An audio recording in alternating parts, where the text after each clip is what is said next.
Let me call the hearing to order once again after the recess and recognize Senator Scott.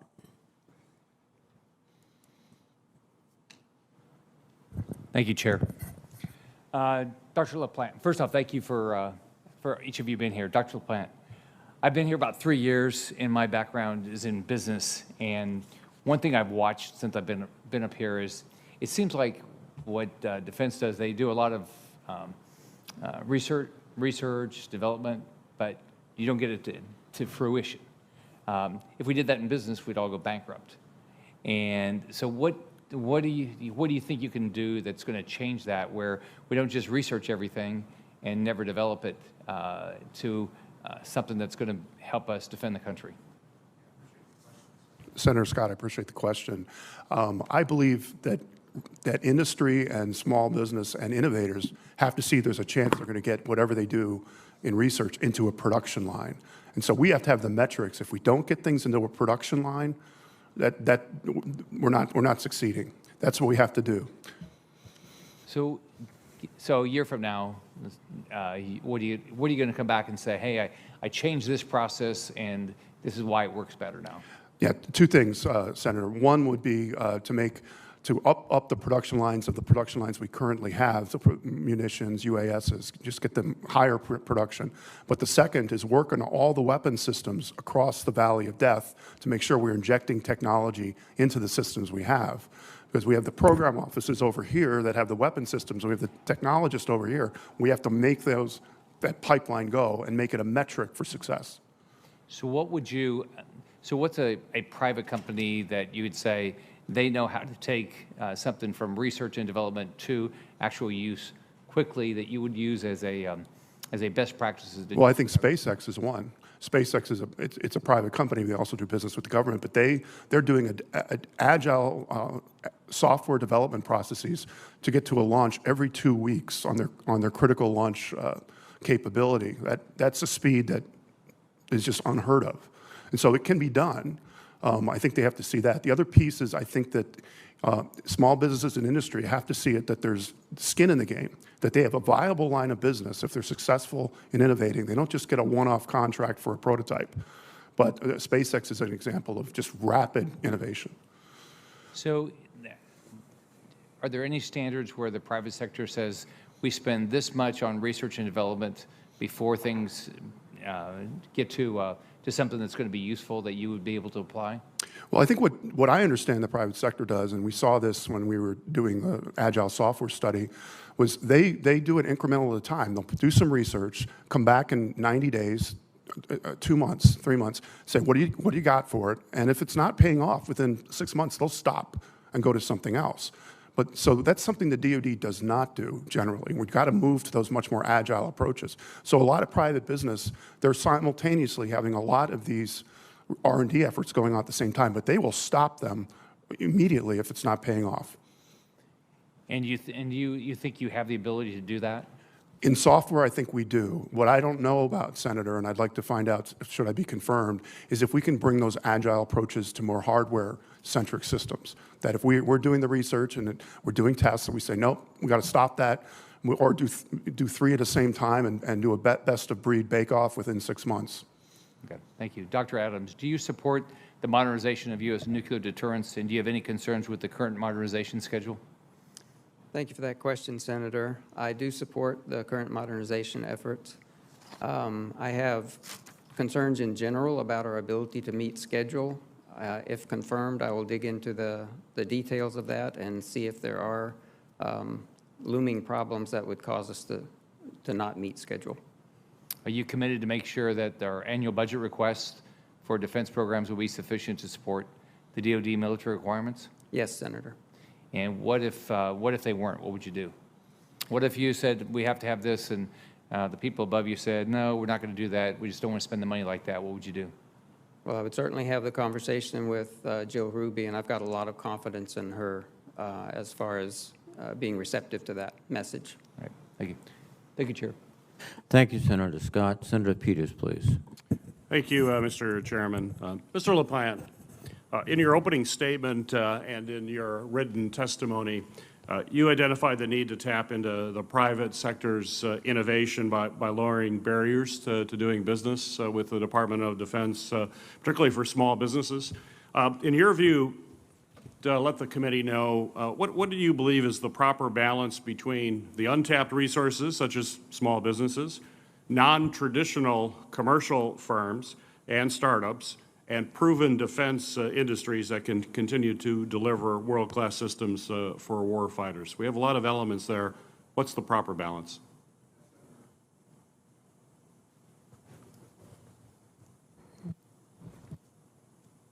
Thank you for the question, Senator. I would look at it this way, Senator. I think, as I understand it, we want the widest amount of competition possible. We want all of those elements there. Any part of that portfolio you just described, whether it's small business, startups, or main defense contractors that are getting out of the business, is bad for us. So the real question about the balance is we want competition. We want competition not just for its own sake, but it will drive better behavior. We also have to make sure that if you're a traditional defense contractor and you're a prime, that you shouldn't get complacent. That if in fact there is a new entrant, small business or startup that can do your job, you will be competitive with them, and it's going to drive better behavior. That's the way I would look at it. Mr. Plant, in my committee assignments, I serve as chair of Homeland Security and Government Affairs. I'm a member of the Commerce, Science, and Transportation Committee, and of course, the member of the Armed Services Committee. So I'm frequently working on concepts that address kind of the crossroads between industry, Department of Defense, as well as general government accountability. And in many instances, these concepts all intersect in my state of Michigan. As you know, there's significant industrial capacity, and they are also continually engaging with academic institutions to research and develop new materials, new technologies, systems, all the things we need for the future warfighter.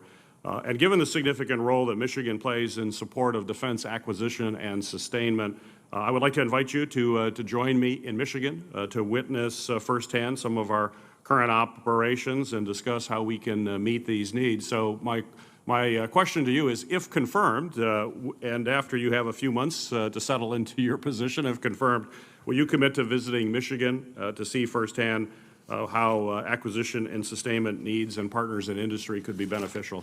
Senator, absolutely. Right, thank you. Mr. Raven, Mr. Putin's unlawful and immoral invasion of Ukraine has reminded many in Washington of the enduring need for the United States to maintain and to deploy effective missile defense systems all across the globe. The Navy currently operates the Aegis Ashore site in Romania and is constructing a site in Poland. There have been some concerns within the Navy, though, that the operating of a land-based version of the Aegis system consumes some valuable personnel and funding resources that might be better spent elsewhere in the Navy. My question for you, Mr. Raven, do you believe there's a right balance between maintaining an effective naval component to missile defense while also ensuring the Navy has the resources to perform its core missions every day? Yes, Senator. And first, let me share my thoughts for the people of Ukraine who are fighting for their democracy against this unparalleled aggression against them. In terms of those missile defense sites that you're referencing, if confirmed, I intend to work closely with the Missile Defense Agency to make sure that our allies are defended, but also go deeper and understand the resourcing requirements for those versus other Navy priorities. Right, thank you. And also, Mr. Raven, to continue with the theme of resource constraints on the Navy in the midst of introducing a host of new platforms and technologies to the fleet. These include the Constellation-class frigates, which I would add very proudly are built by Michigan workers in the shipyard of Marionette, just across the border in Wisconsin, as well as Ford-class carriers, unmanned surface vessels, Columbia-class submarines. And since you come from an appropriations background, I know you realize, I know I realize that you have extensive experience in funding these programs. But if confirmed, how will you help ensure that the Navy is able to efficiently and effectively integrate these new platforms at an operational level? Senator, thank you for that. In terms of the integration of new capabilities, I think the Navy is looking at a mix of both capacity and new capabilities to deliver those, what's needed by our sailors. And in terms of those new platforms, I look forward to working closely with the CNO and others to make sure that the capabilities of those exciting platforms are delivered. Great. Thank you. Thank you, Mr. Chairman. Thank you, Senator Peters. Senator Wicker, please. Thank you, Mr. Chairman. Senator Peters has expressed a concern about the fleet, and I want to echo that in questions for both Mr. Raven and Dr. LaPlante. The most recent 30-year shipbuilding plan submitted last year calls for a Navy of between 321 and 372 ships. A December 2020 version of the plan calls between 382 and 446 ships. The Navy's most recent publicly released force structure assistance called for 355 ships. And as you know, that is the statutory requirement passed by this Congress and signed into law by the President of the United States. Yet recent testimony from the Chief of Naval Operations indicates the fleet cannot grow from its current roughly 297 ships without a larger budget. In the recently passed FY22 omnibus, Congress responded to a need shared on both sides of the aisle for a larger fleet by committing the resources necessary to move us in that direction. In a bipartisan manner, we voted for $26.7 billion to procure 13 Navy ships. This was $4.1 billion more than President Biden asked for in his request. So, Mr. Raven and Dr. LaPlante, please respond to this set of facts. What are your views on the most recent 30-year shipbuilding plan and the various analyses and requirements for the size of the Navy? What mix of ships do you believe should be emphasized, and what are your plans to fund the Navy, particularly shipbuilding? We'll start with Mr. Raven first and then go to Dr. LaPlante. Thank you, Senator Wicker. In terms of establishing a good shipbuilding plan for the Navy, I think there's a couple elements here. First of all is, of course, as you mentioned, the 30-year shipbuilding plan. That is the signal to industry of what to expect for future years, so industry can prepare to build those ships in the most effective manner possible. And let me also add that the authorities provided by this committee to make sure that industry can operate efficiently in building those ships is a very critical tool. Absolutely. I would also add that the force structure assessment that is ongoing and should be released shortly is another key element of what the warfighting requirements will be.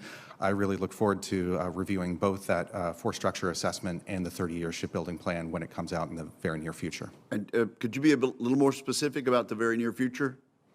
My understanding is that the Department of Defense is planning to release those. I'm afraid I can't be more specific than the near future, but I understand it will be soon. Dr. LaPlante, what do you say to this? And will you commit to working with the Navy and the Marine Corps on their requirements and not simply letting OSD and OMB determine the requirements for the services? Absolutely. Force levels and all the force level studies that were talked about, I will support them and do whatever I can to make sure these requirements are met. And again, thank you to the committee for giving the authorities for the ships that you just described, Senator. And do you have any views about the question I asked Mr. Raven? What mix or types of ships and the various requirements for the size of the Navy? Yeah, all I would say is that, I mean, obviously we need more numbers, as has been said many times. Quantity has a quality all its own. As far as the exact force structure, I'm not current on the current, O plans to really be able to answer that. My bias of my background is we want survivable and we want strike, but I would really look forward, if confirmed, to see the force structure that is being offered by the Navy or recommended. Okay, and quickly, in the recently passed 22 Omnibus, Congress responded to needs by appropriating $625 million for shipyard infrastructure optimization plan. This was $219 million above President Biden's budget. How will you work to ensure that our government depots, ammunition plants, labs, and shipyards are sustained and modernized? And can you say whether you support increased funding to these areas? Dr. LaPlante. Yes, Senator. Thank you. I believe our infrastructure overall needs attention, whether it's the shipyards and the like, and also the workforce for the shipyards. And yes, I support increased funding. As we know, as we see in Ukraine, sustainment and readiness of the force has to be a top priority, and we have to fund these areas. That's going to continue to give a ready force for years to come. Mr. Raven, shipyards, depots, military infrastructure. Senator, these facilities are key to generating readiness. There's been much discussion about the shipyards, and I agree that this is a once-in-a-century bill that needs to be addressed. And I also would support looking at the other facilities that help generate not only service member readiness, but industrial readiness. So I would look forward to working with you on those issues. Thank you, Mr. Chairman. Thank you very much, Senator Wicker. Senator Gillibrand, please. Thank you, Mr. Chairman. Scientific studies have demonstrated that exposure to PFAS in the environment is linked to harmful health effects in both humans and animals.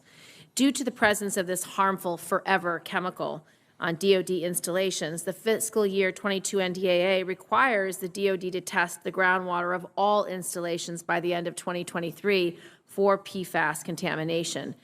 For Mr. LaPlante, if confirmed, will you commit that DoD will meet this NDAA deadline to complete groundwater testing for PFAS contamination? And do you commit to sharing the test results with nearby communities?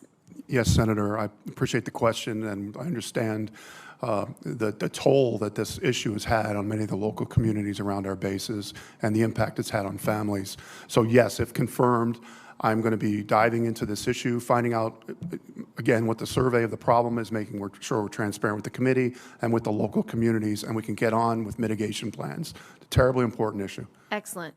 Millions of service members likely drank water contaminated with PFAS for decades. If confirmed, when will DoD alert veterans and service members they may have been drinking contaminated water?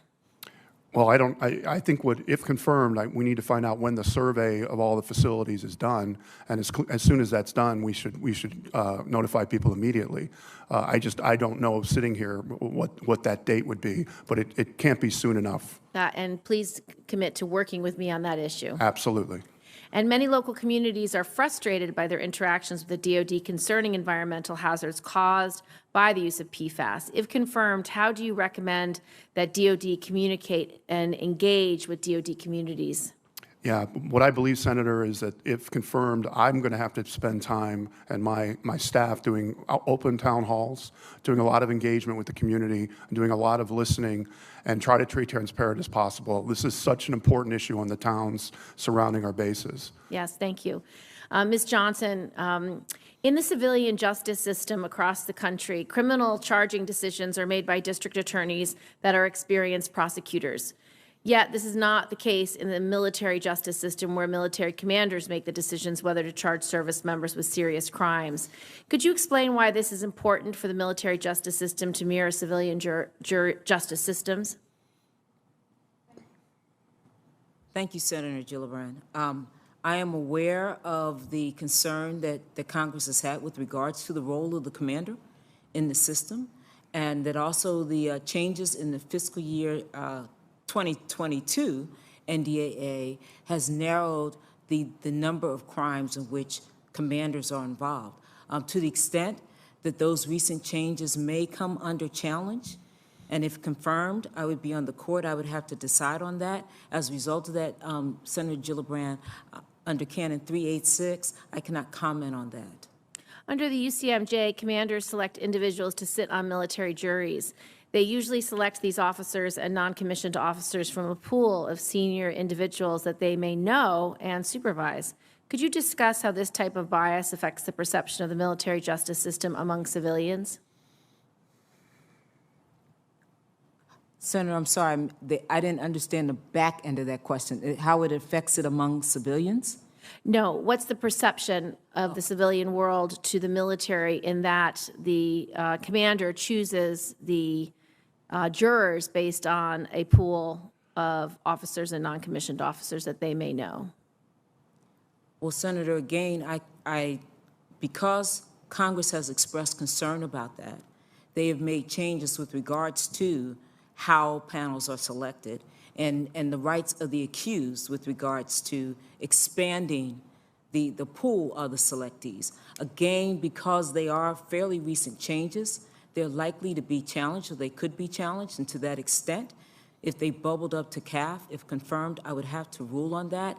And so again, Senator, I am not free to make comments with regards to that. In Ramos v. Louisiana, the Supreme Court recently invalidated the practice of non-unanimous juries for criminal cases. This decision, however, may not impact service members because they have been traditionally treated as a separate class and currently subjected to a 3/4 majority verdict for guilt. Without discussing any pending cases, could you describe the importance of aligning service members' Fifth and Sixth Amendment rights with those in their civilian counterparts? Thank you, Senator. Again, constitutional rights have been affirmed. Service members do not lose their constitutional rights, their civil rights and civil liberties when they put on the uniform.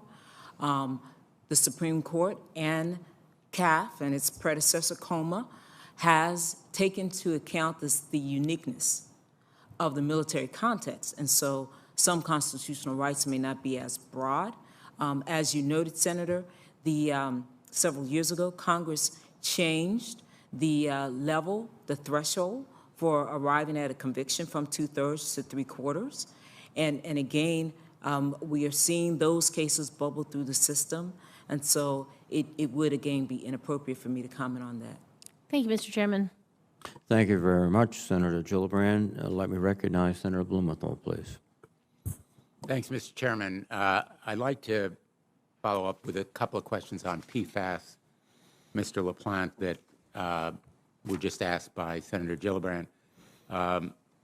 You know, this potentially highly dangerous chemical has already infected many, many service people. I understand that there would be a study done by DOD of the human health impacts of PFAS by the end of 2021.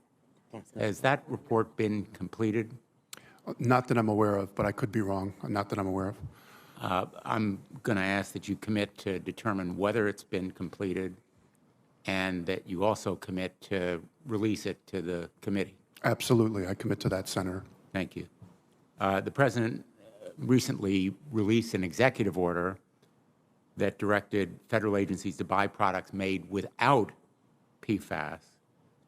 I'd like to know how you will comply with this executive order if confirmed, and what steps you'll take to ensure that DOD takes an enterprise-wide approach to PFAS, that is, throughout the department, as recommended by the Pentagon's Inspector General. Yes, Senator. So to comply with that executive order, we would have to be doing, if confirmed, an inventory across the department, the enterprise level, as you said, on all the places where products like that are purchased and stop. Then, of course, we also have to have backup plans when we don't purchase the product anymore. If there still needs to be some firefighting capability, how do we come up with something that is safe and usable? And so that's what I would see as having to be done if confirmed. Has that begun? Pardon me, I'm sorry? Has that enterprise-wide review been started? Of the executive order, I'm not aware of it, but it may be. I've not been in the discussions, in the policy discussions. There are safer alternatives, for example, to firefighting foam that don't involve PFAS, correct? Yeah, yes, I'm aware of at least several candidates for that, and I think that would have to be accelerated to address this issue. Will you commit to accelerate it? Yes, absolutely. Let me ask you on a separate topic, the CH-53K. You and Mr. Raven, I'm sure, are both familiar with the CH-53K, the most capable heavy-lift helicopter in our nation's history. It is a technological marvel. It lifts 3 times the amount of weight that the Echo does. It is far more survivable, faster, more easily maintained, and it's significantly more valuable in combat than any of its predecessors. The program has been criticized because of its acquisition timeline and because potentially it might increase the cost of acquisition.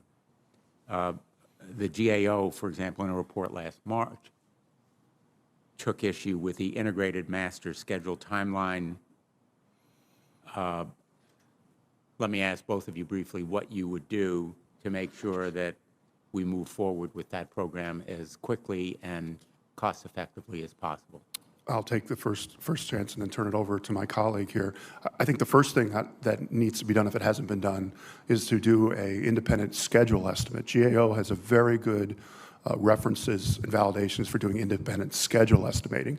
So what we should do, if it hasn't been done, is do an independent schedule estimate and then see how it can be sped up, either with contract or incentives or other items. Thank you. Mr. Raven? Senator, I would add that the CH-53K is one of many systems that is really important to the Marine Corps and their ability to move Marines, move supplies, especially in their concept for more distributed operations. So I see a good future for this capability. If confirmed, I would go forward and review the schedule for fielding this as well as testing and make sure that Marines have the capabilities that they need to do their job. I agree that it is an essential program for the Marines to do their job, and that's the DOD assessment. I hope that you would pursue it as well and move the program forward as expeditiously as possible. Thank you very much, Mr. Chairman. Thank you, Senator Blumenthal. Senator Duckworth, please. Thank you, Mr. Chairman. And just a point of pride, I have to say, wow, the 53 Kilo is a remarkable aircraft. I wouldn't say that it's better than the Black Hawk. So just wanted to put that out there. I'd like to start by focusing in on acquisition and sustainment. And your role is confirmed, Dr. LaPlante. I think we're at a critical moment right now and need to make sure we're learning the right lessons and capitalizing on our strengths. For example, my personal interest in the Army's Future Vertical Lift program doesn't just come from my background flying Black Hawks or as chair of Airland, but also with a real interest and appreciation for how the Army has been investing in its next generation of vertical lift programs. I lived through the Comanche debacle as a young soldier, and it's so refreshing to see what is happening with Future Vertical Lift. As different FVL components develop, I want to make sure that we're learning from the program's successes so that we can try to replicate those across other acquisition programs and deliver necessary capabilities to our military on time and on budget. Our acquisition and maintenance need to be able to grow more agile, more innovative, and if we can't get there quickly, we may lose the opportunity to truly maintain our overmatch against our adversaries. Our small and disadvantaged businesses are drivers of agility and innovation, and as such, they must play a larger role in our defense industrial base. Yet the barrier to entry for these businesses is too high for many of them to achieve success, and the small business industrial base has shrunk over the past decade. The Department's February report on the state of competition in the defense industrial base calls out the need to remove these barriers and increase opportunities for small businesses. In Illinois, we have one of the largest concentration of tool and die manufacturers for the aerospace industry, for example. Dr. LaPlante, what role do you see small and disadvantaged businesses playing in our defense industrial base? If confirmed, how do you plan to address the recommendations in this report and make sure that DOD is supporting small, women-owned, and other disadvantaged businesses?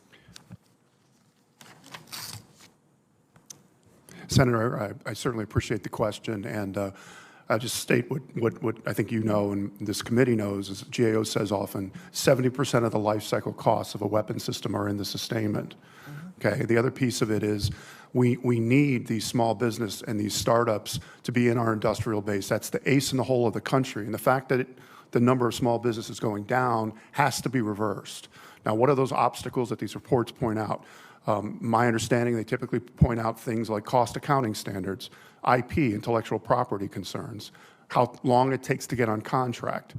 Another piece of it, which maybe doesn't come up very much in public, but it should, is something called authority to operate. If you get a network, even for critical unclassified information, it may take a small business months to have the government come in and give them the authority to operate their network, even if they're making parts.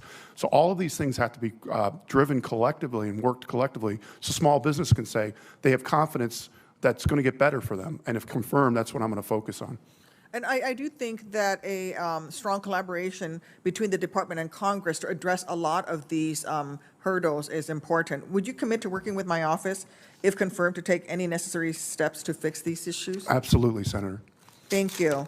Switching topics slightly, I'd like to quickly touch on the issue our defense contractors are facing in the supply chain, which we've all seen exposed through the past 2 years of the pandemic.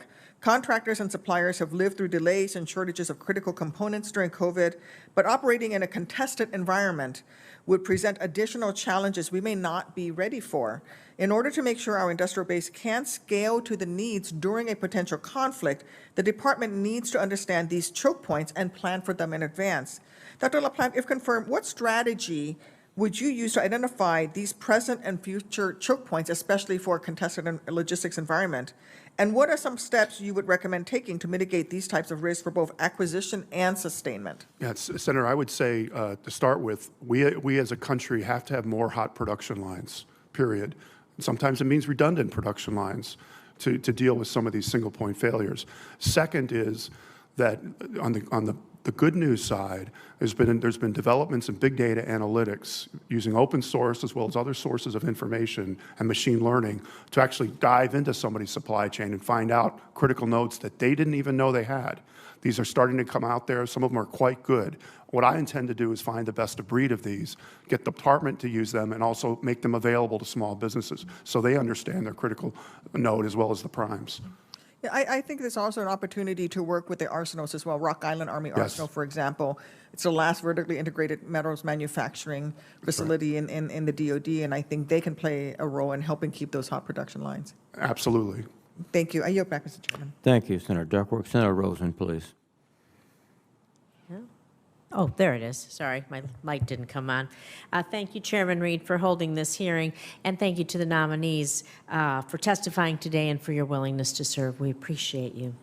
I want to speak a little bit about Fallon Naval Air Station and the land withdrawal, because Nevada, we are really proud to host the Naval Air Station. It's home to Top Gun and our nation's premier carrier air wing, and it's our Navy SEAL Training Center. And so, Mr. Raven, as you know, the Navy is seeking an expansion of 600,000 acres of federal land over 65,000 acres of non-federal land. It would expand the Fallon training range complex to about 900,000 acres. This proposal would impact local counties, tribes, sportsmen, farmers, energy companies who currently access and operate on these lands. And so it's why last year I invited Secretary Del Toro and Acting Undersecretary Berger to come to Nevada and meet with local stakeholders. I'm grateful they did both travel to my state to hear firsthand how this proposed expansion would affect our local economies, recreation, wildlife, and of course cultural resources. So, Mr. Raven, as the Navy pursues modernization of the range, can you commit, if confirmed, to continuing the Navy's engagement with local, state, and tribal governments? And can you commit to working with me and the rest of the Nevada delegation to craft a consensus-based proposal that enhances our national security? We know we need to do that, but we have to address the stakeholder concerns. Senator, yes. I had the pleasure of visiting Fallon just a few years ago and saw the outstanding capabilities there. And of course, with future weapon systems coming online in the near future, the ability of ranges are essential to making sure our service members are trained. And as you rightly point out, to make that happen requires partnerships across federal government, state government, local government, and tribal governments. And I commit to working on that with you. Well, I'm glad that you mentioned partnerships, because the Navy's legislative proposal last year, unfortunately, did not incorporate any suggested changes or feedback from local stakeholders or the Nevada delegation. So if you're confirmed, will you ensure that the Navy submits an improved legislative proposal and map which incorporates stakeholder input? Senator, I know this is a key issue within the Department of the Navy, and if confirmed, I want to understand what happened last year and what will happen in the future, but I want to work with you on these issues. This partnership is very important.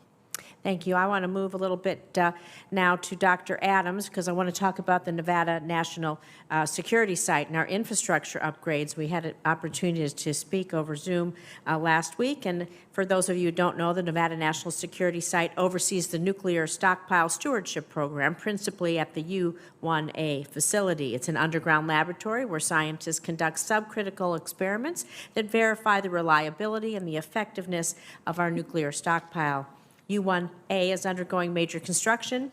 It's going to soon host the most capable weapons radiographic system in the world. However, the NNSA currently faces significant infrastructure delays, including at the Nevada National Security Site. So, Dr. Adams, if confirmed, how will you address NNSA's infrastructure modernization challenges and delays, particularly when it comes to upgrades at U1A, so they don't impact the agency's ability to fulfill its mission of performing these subcritical tests? Thank you, Senator, for that question. First, let me reaffirm the importance of that site. It's a national treasure, and the enhanced capabilities for subcritical experiments that you are referring to is absolutely vital to our ability to answer some of the pressing stockpile questions that we're going to have in the future.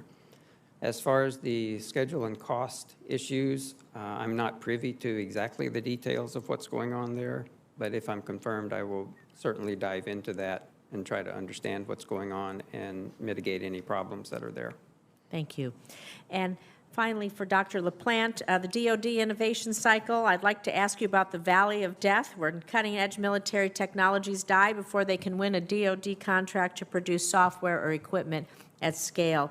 If confirmed, what specific steps would you take to improve the transition of successful prototypes to the point of production, and then rapidly field those technologies at scale so we can leverage technology to better compete with our adversaries? Thank you for the question, Senator. All of those prototypes that you described and those innovations, they all should have a plan of, if successful, what weapons system are they going to transition into?